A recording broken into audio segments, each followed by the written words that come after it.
Hello friends, welcome back to my channel. और आज की वीडियो में जो पिछला वाला वीडियो था उसका कंटिन्यूशन में ये वीडियो रहेगा। और इसमें 9 दिसंबर 2017 के इवनिंग शिफ्ट के क्वेश्चन नंबर 31 से क्वेश्चन नंबर 40 तक सोल्व करेंगे। इससे पहले जो क्वेश्चन नंबर 20 से 30 तक थे वो इसके पहले वाले वीडियो जो कि ये वीडियो नंबर 3 उसमें सोल्व कर लिए गए थे। तो अगर आपने वो नहीं देखे तो एक बार वो वाला वीडियो ज़रूर देख लेना। और उसके पहले भी जो मॉर्निंग शिफ्ट है उसके कंप्लीट 20 क्वेश्चन मैंने करवा दिए हैं, तो वो वाला भी आप एक बार ज़रूर देख लेना। बढ़ते हैं आज के पहले क्वेश्चन की ओर। क्वेश्चन है, एक स्कूटर चालक ने अपनी यात्रा 6 घंटे में पूर्ण की है। उसने आधी दूरी को 60 किलोमीटर प्रति घंटा और शेष आधी दूरी को 90 किलोमीटर प्रति घंटा में पूर्ण किया है। तय की गई दूरी क्या है? यार देखो, अभी मैं कुछ बोलना चाहता हूँ कि हर एक क्वेश्चन में टाइम लगेगा, पर मैं ये चाहता हूँ कि क्वेश्चन के हर एक कॉन्सेप्ट आपको क्लियर रहे। तो इसलिए जल्दी जल्दी भागने से कुछ मतलब नहीं है, ठीक है। इसलिए थोड़ा टाइम लगेगा। बाकी अपन क्या करेंगे, क्वेश्चन को समझेंगे, उसके बाद ही आगे बढ़ेंगे, ठीक है। तो ये वाले क्वेश्चन है उसको एक डायग्राम से समझने की कोशिश करते हैं। तो सपोज ये जो है इसको ए मान लेते हैं और इसको बी मान लेते हैं। ये क्या, टोटल दूरी तय की गई है 6 घंटे में, जो कि दिया हुआ है 6 घंटा। तो यहाँ से यहाँ तक जाने में कितना टाइम लगा है? 6 आवर्स या 6 घंटे। और आगे क्या बोला गया है, उसने आधी दूरी को 60 किलोमीटर प्रति घंटा, मतलब सपोज ये पूरा ए टू बी पूरा डिस्टेंस है, तो यहाँ पे समवेयर आधा होगा, ठीक है। इसको ओ मान लेते हैं। तो इसने आधी दूरी को 60 किलोमीटर प्रति घंटा मतलब 60 किलोमीटर पर आवर और आधी दूरी को 90 किलोमीटर प्रति घंटा, तो यह हो जाएगा 90 किलोमीटर प्रति घंटा। अभी ये क्या, ए से ओ तक ये वाला डिस्टेंस है, ये वाला आधा है और ये वाला डिस्टेंस ये वाला भी आधा है। हेंस इसका मतलब ये हुआ कि जो यहाँ से यहाँ तक की दूरी है और यहाँ तक से यहाँ तक की दूरी है वो बिल्कुल बराबर है, आधी आधी, है ना। यही क्वेश्चन में दिया गया है। तो इसको क्या मान लेते हैं, x मान लेते हैं। तो अगर इसको x माना तो ये भी x ही रहेगा कि दोनों, क्योंकि दोनों बराबर है, ठीक है। तो अब यहाँ से अपन को क्या मिल गया, इसकी स्पीड मिल गई, इसकी स्पीड मिल गई और इसका डिस्टेंस भी x मान लिया और इसका टाइम 6 घंटे दिया गया है। तो इसमें समझने वाली बात यह है कि ये जो 6 घंटे टाइम दिया गया है ये टोटल a से b के लिए है। सॉरी, यहाँ पे a ही लिख दिया मैंने, यहाँ से a से b के लिए है। अभी ऐसा अपन बिल्कुल नहीं मान सकते कि a से o तक उसने 3 घंटे लिए होंगे और o से b तक 3 घंटे लिए होंगे, क्योंकि दोनों की स्पीड अलग अलग है। तो नेचुरल सी बात है कि टाइम अलग अलग लगा होगा। तो सबसे पहले क्या फाइंड आउट करते हैं कि पार्टिकुलर a से o तक का कितना टाइम लगेगा और o से b तक का कितना टाइम लगेगा, ठीक है। तो इसको इस तरह के सोल्व करते हैं, जरा ध्यान से देखिएगा। इसको a मान लेते हैं टाइम 1, जो कि यहाँ से यहाँ तक है। तो टाइम इज इक्वल टू क्या होता है, डिस्टेंस अपॉन स्पीड। तो इसको जब फर्दर सोल्व करेंगे तो डिस्टेंस अपने पास है x ये वाला और स्पीड है अपने पास 60। ये क्या हो गया, टाइम 1। टाइम 2 को देख लेते हैं। टाइम 2 अपने पास है डिस्टेंस अपॉन स्पीड। तो डिस्टेंस क्या है, फिर से एक ही x ही है डिस्टेंस, तो यहाँ पे x आ जाएगा और स्पीड कितनी है, 90 किलोमीटर।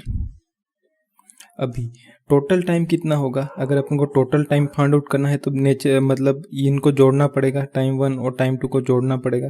तो वही करते हैं अपन, टोटल टाइम फाइंड आउट करने के लिए क्या करते हैं, इनको जोड़ देते हैं। टोटल टाइम मतलब कुल समय is equal to time 1 plus time 2, समय 1 प्लस समय 2। तो इसको जोड़ते हैं तो कितना आएगा, x अपॉन 60, ये जो टाइम 1 है ना, x upon 60 plus x upon 90। और ये क्वेश्चन में कितना दिया गया है, 6 घंटे। समझ रहे हो ना, क्वेश्चन में 6 घंटे दिया गया है, इज इक्वल टू 6 घंटे आ जाएगा। ये अपना इक्वेशन बन गया, बहुत आसानी से ये सोल्व हो सकता है।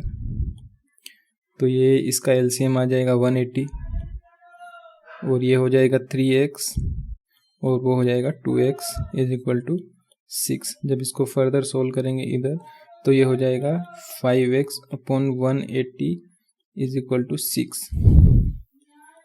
और आगे सोल्व करेंगे तो 6 इंटू 180 हो जाएगा और नीचे 5 आ जाएगा और इधर x आ जाएगा। ठीक है, बेसिक इक्वेशन सोल्व करना, इसमें कुछ करना नहीं है। ये 1 बार जाएगा, ये 3 बार जाएगा और ये 6 बार जाएगा। तो 36 इंटू 6 कितना होता है, यहाँ पे कर लेते हैं गुणा।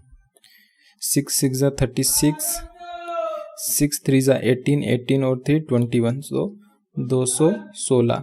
अभी x की वैल्यू क्या आई है, 216। इधर लिख रहा हूँ मैं x इज इक्वल टू 216, पर अभी x है वो तो केवल यहाँ से यहाँ तक की वैल्यू है। अगर अपन को पूरा डिस्टेंस फाइंड आउट करना है तो ऑब्वियसली 216 प्लस 216 करना पड़ेगा, क्योंकि टोटल डिस्टेंस क्या हो जाएगा, यहाँ से यहाँ तक का हो जाएगा x प्लस x।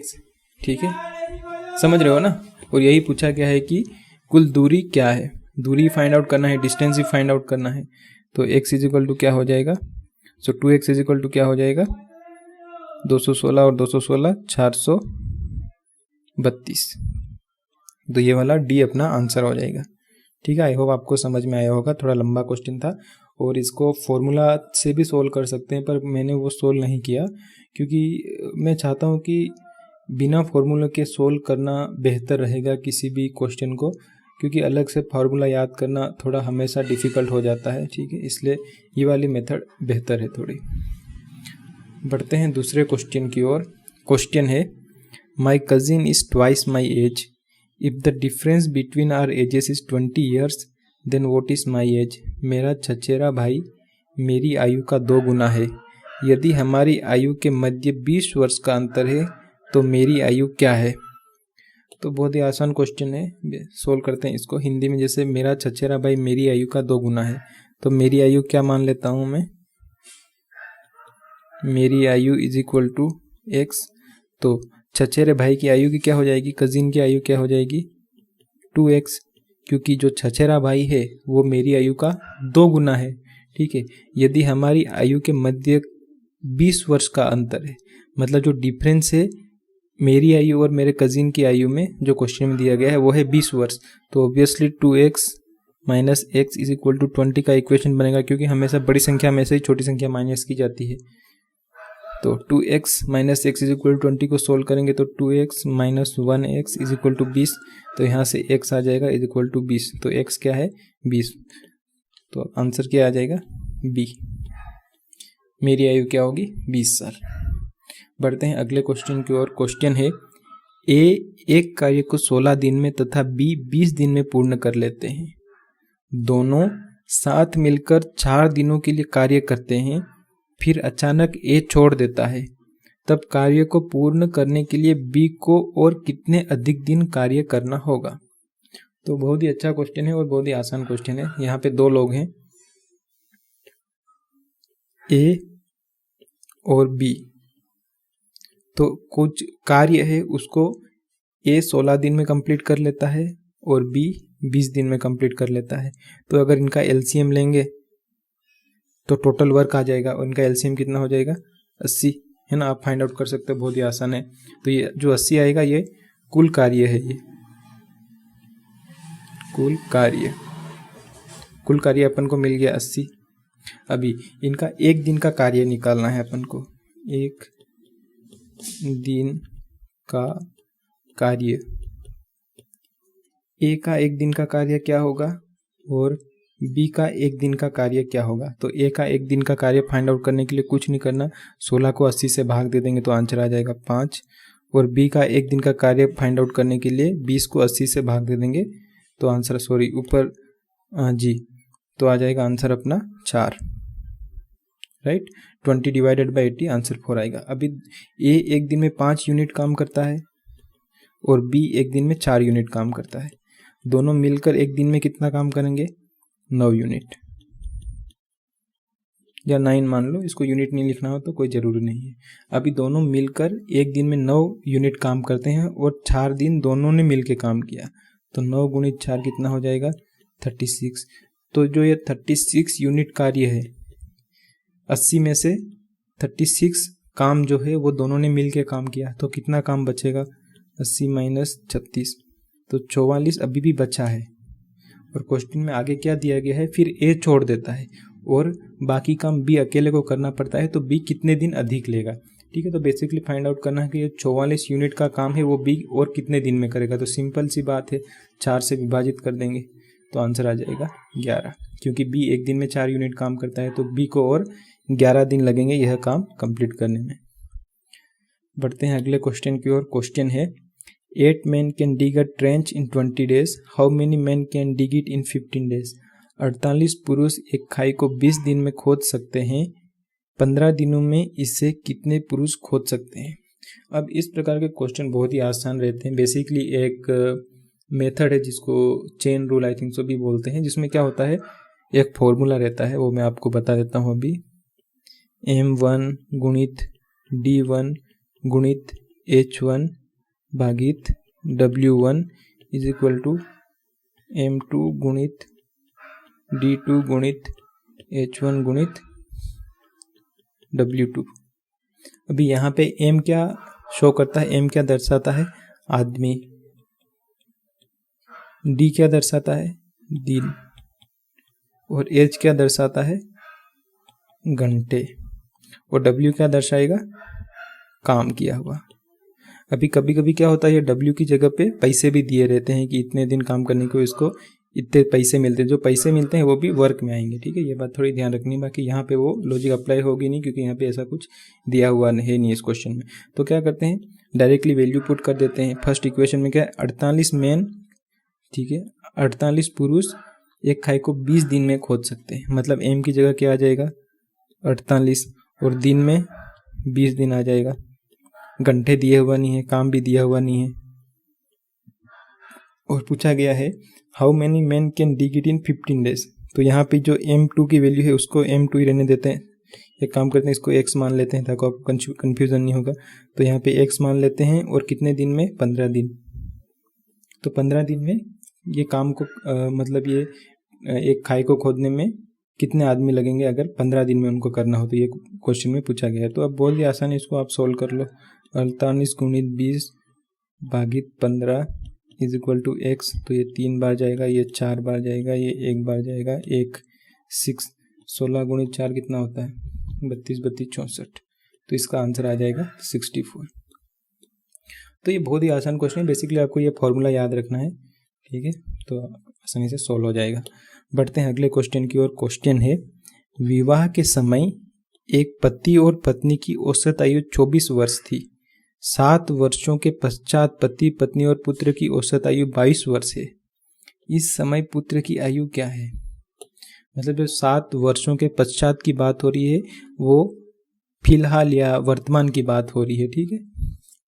तो क्वेश्चन में क्या दिया गया है कि विवाह के समय पति और पत्नी की आयु 24 थी। तो विवाह के समय इनकी औसत 24 थी। औसत, तो टोटल आयु कितनी होगी, टोटल आयु बिल्कुल 24 इंटू 2 हो जाएगा। तो ये हो जाएगा 48, ठीक है, ये टोटल आयु हो जाएगी इनकी, है ना। अभी देखो, अरे कैसे,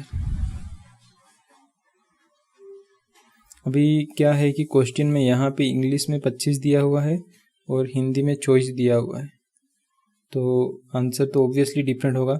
तो फिलहाल के लिए मैं हिंदी वाला कंसीडर कर रहा हूँ, ठीक है ना। तो हो सकता है कि जो आंसर शीट है उसमें आंसर अलग मिल जाए, क्योंकि अगर वहाँ पे 25 वाला ये वाला कंसीडर किया गया हो कि शादी के टाइम उनकी आयु 25 साल थी, तो आंसर अलग आएगा। पर अपन को क्या कॉन्सेप्ट समझना है बेसिकली, तो 24 अभी अपन ले लेते हैं। तो शादी के टाइम दोनों की टोटल आयु कितनी होगी, 48।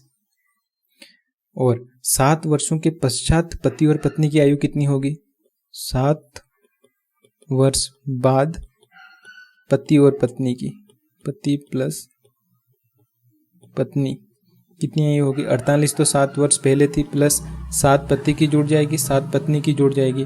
तो ये हो जाएगा 48 प्लस 14 58 और 62। तो 7 वर्ष बाद पति और पत्नी की आयु का योग कितना है, 62। पर क्वेश्चन में क्या दिया गया है कि 7 वर्षों के पश्चात पति और पत्नी और पुत्र की औसत आयु 22 वर्ष है। लेकिन क्या होता है कि 7 वर्ष बाद इनका एक पुत्र भी हो जाता है। तो अभी पति पत्नी प्लस पुत्र, इनकी औसत आयु कितनी है, 22 वर्ष। तो टोटल आयु कितनी हो जाएगी, इन दोनों की आयु जोड़ेंगे तो 22 गुणा 3 हो जाएगा, जो कि 66 आएगा। अभी पूछा गया है कि पुत्र की आयु क्या है, तो ये भी 7 वर्ष बाद वाली आयु है और ये भी 7 वर्ष बाद वाली आयु है, पर यहाँ पे केवल पति और पत्नी है और यहाँ पे पति पत्नी और पुत्र है। तो बहुत ही आसान हो जाएगा, 66 में से 62 को माइनस कर देंगे तो बचेगा 4, यही पुत्र की आयु आ जाएगी, तो आंसर 4 हो जाएगा।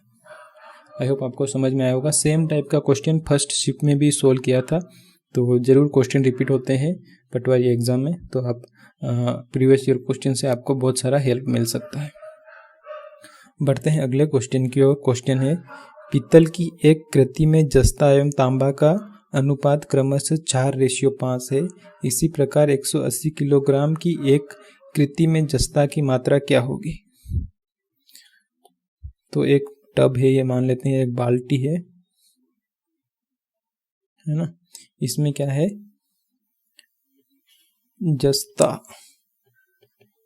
जस्ता रेशियो तांबा, इनका रेशियो है 4:5।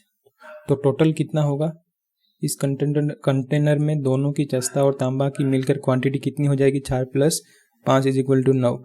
बाकी क्वेश्चन में क्या दिया गया है कि ये 80 किलोग्राम है, तो 9 = 80 ग्राम, एक का क्या आ जाएगा, 20 आ जाएगा।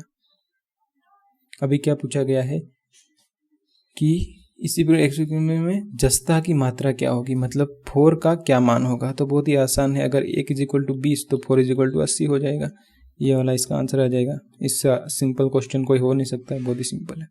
बढ़ते हैं अगले क्वेश्चन की ओर। क्वेश्चन है, वह सबसे छोटी संख्या ज्ञात करें जिसे 8, 9, 3, 4 से घटाया जाना चाहिए ताकि यह एक पूर्ण वर्ग बन जाए।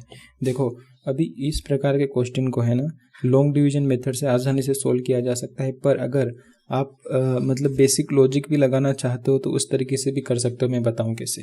देखो ये एक नंबर है और पूछा गया है कि इसमें से सबसे छोटी संख्या जो घटानी चाहिए जिससे जो नंबर बचेगा वो एक परफेक्ट स्क्वायर बनेगा।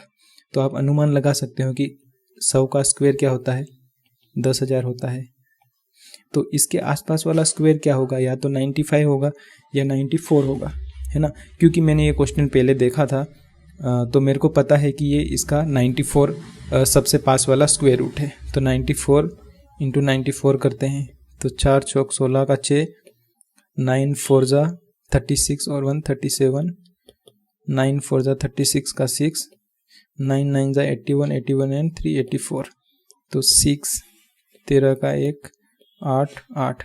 तो ये जो स्क्वायर है ये 94 का स्क्वायर है और ये इसके 8 9 3 4 के सबसे करीब वाला स्क्वायर है, ठीक है। क्योंकि 8 8 और अभी 95 का अगर स्क्वायर रूट लेते हैं तो 9000 प्लस हो जाएगा समथिंग, इसलिए वो ज़्यादा हो जाएगा। तो अपन को घटाना है, ठीक है, जोड़ना नहीं है। अगर जोड़ना होता तो 95 को बिल्कुल कंसिडर करना पड़ता उस टाइम पे, पर यहाँ पे घटाना है तो सिंपल 8 9 3 4 में से 8 8 3 6 को घटा लेते हैं।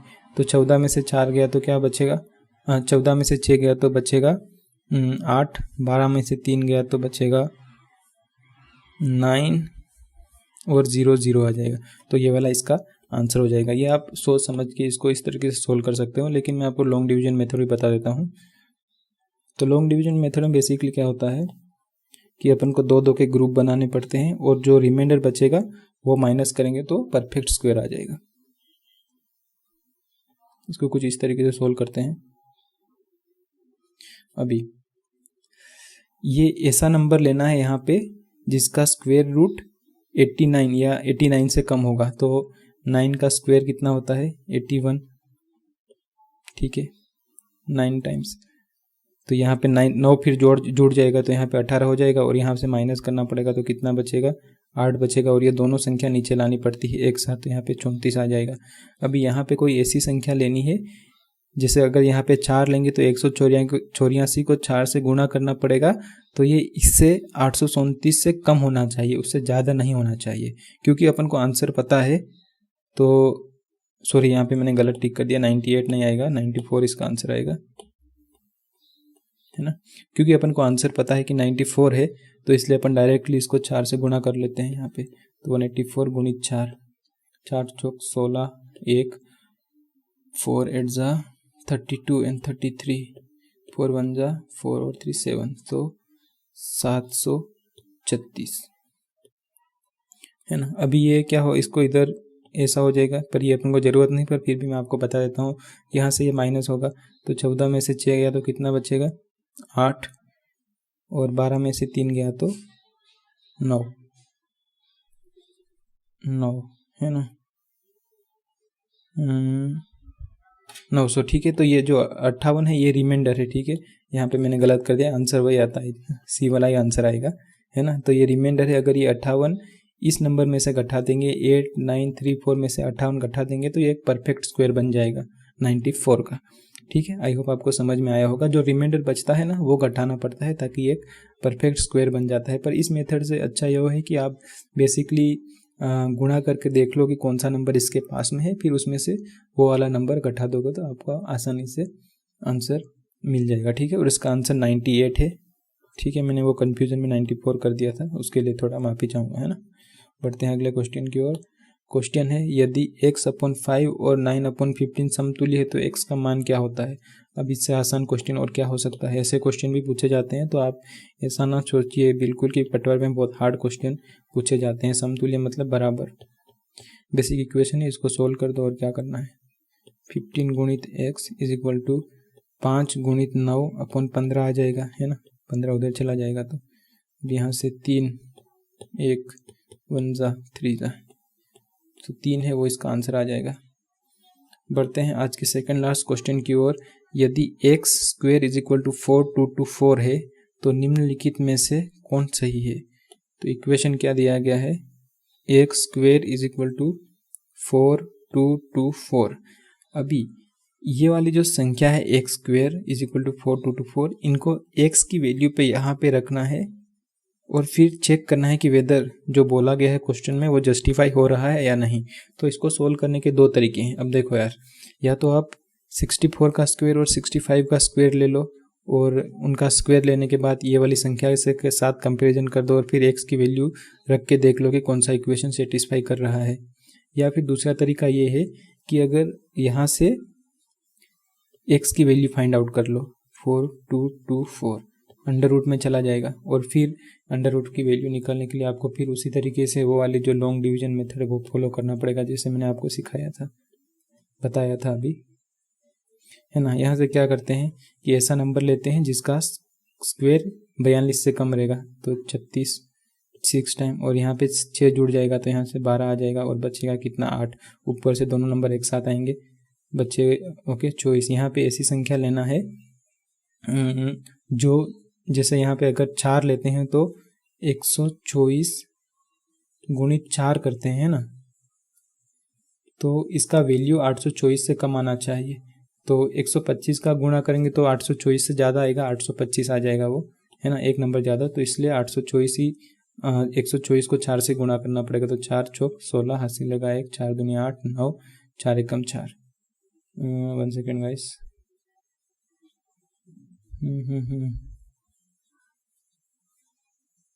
कुछ तो गड़बड़ है। 125 से गुणा करके देख लेते हैं पहले। 5 पंजे 25 का 5, हासिल लगा 2, 5 दूनी 10 और 2 12 का 1, हासिल लगा 1, 5 एकम 5 और 1 6। ठीक है, वही समझ गया अपन। यहाँ पे अपन ने गलती कर दी है थोड़ी। ये जो अगर माइनस करेंगे तो यहाँ पे 6 आएगा, ठीक है। 12 में से 6 गया तो 6 आएगा, है ना, 8 नहीं आएगा। इसको आप एक बार फिर सोल्व करके देख लेना। तो फिर इसको क्या होगा, 124 को 4 से गुणा करना पड़ेगा, तो क्या आएगा 16 1 9 और 4 एकम 4, तो 900 496 आएगा इसका आंसर, है ना। और यहाँ पे 4 जुड़ जाएगा तो ये हो जाएगा 128। यहाँ पे फिर स्पेस आ जाएगा, पर यहाँ तक अपन को सोल्व करने की ज़रूरत है नहीं। तो अभी यहाँ से माइनस करेंगे, 14 में से 6 गया तो कितना बचेगा 8, 11 में से 9 गया तो 2, और इधर 5 में से 4 गया तो 1। अभी इसमें ऐसा होता है कि अगर आप, जैसे ये तो कितनी बार गया 4 बार, है ना, तो यहाँ पे 4 आ जाएगा। तो अब यहाँ तो आगे कोई संख्या है नहीं, पर यहाँ नंबर बचा है, तो यहाँ पे 2 0 एक साथ नीचे लाने पड़ते हैं। तो यहाँ पे 2 0 एक साथ नीचे और आ जाएंगे, और जो 1 2 8 है ये वाली संख्या, इसमें यहाँ पे 9 आ जाएगा, 1289 और इसको 9 से गुणा कर देंगे तो समथिंग 9 पॉइंट समथिंग आएगा। ठीक है, आई होप आपको ये लॉन्ग डिवीजन मेथड आती होगी। इसको थोड़ा अच्छे से समझना पड़ता है, अगर आपको ये पता नहीं है तो आपको हमेशा लॉन्ग डिवीजन मेथड में कन्फ्यूजन रहेगा। तो इसका आंसर ये वाला सही रहेगा।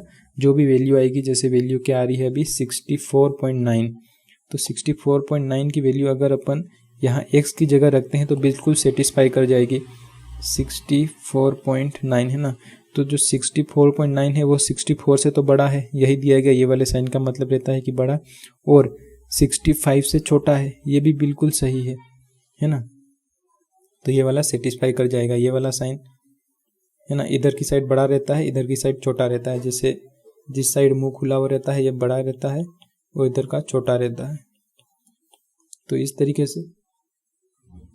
तरीके से ये वाला इक्वेशन सेटिस्फाई कर जाएगा। 1 इसका आंसर हो जाएगा। लेकिन इससे और आसान तरीके की मेथड में आपको थोड़ा बता सकता हूँ। क्वेश्चन सोल्व करने हैं तो क्या करना है आपको, बेसिकली इतना कुछ करना नहीं है।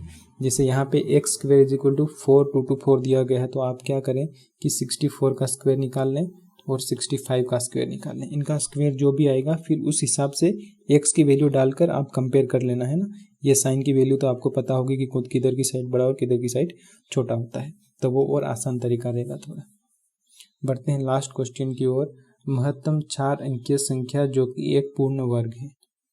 अब अपन को ऐसी संख्या बतानी है जो 4 अंक का एक पूर्ण वर्ग है और वो सबसे बड़ी संख्या होगी। तो मतलब एक बेसिक आइडिया आप लगा सकते हो कि सबका स्क्वायर कितना होता है 10,000, और ये क्या हो जाती है 5 अंकों वाली संख्या हो जाती है। तो 4 अंकों वाली सबसे बड़ा स्क्वायर या वर्ग कितना होगा, 99 का होगा, है ना। 99 गुणित 99 कर लेते हैं तो 9 9 81, 9 9 81 और 8 89, 9 9 81, 9 9 81 और 8 89, 1 0 81।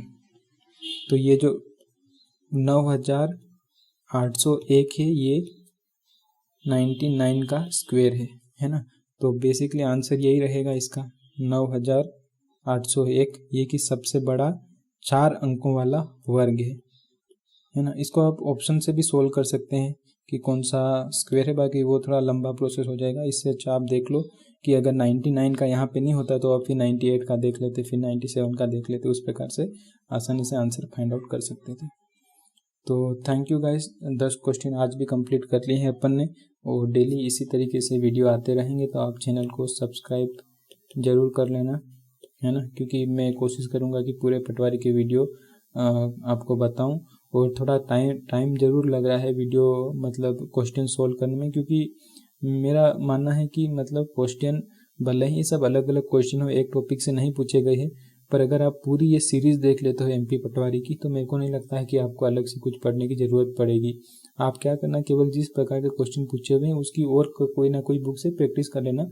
बाकी अधिकतर कॉन्सेप्ट इस जो सीरीज़ है उसमें कवर हो जाएंगे। और मेरा मानना है कि अगली जो अभी भी पटवारी एग्जाम आ रही है उसमें भी क्वेश्चन इसी प्रकार से पूछे जाएंगे।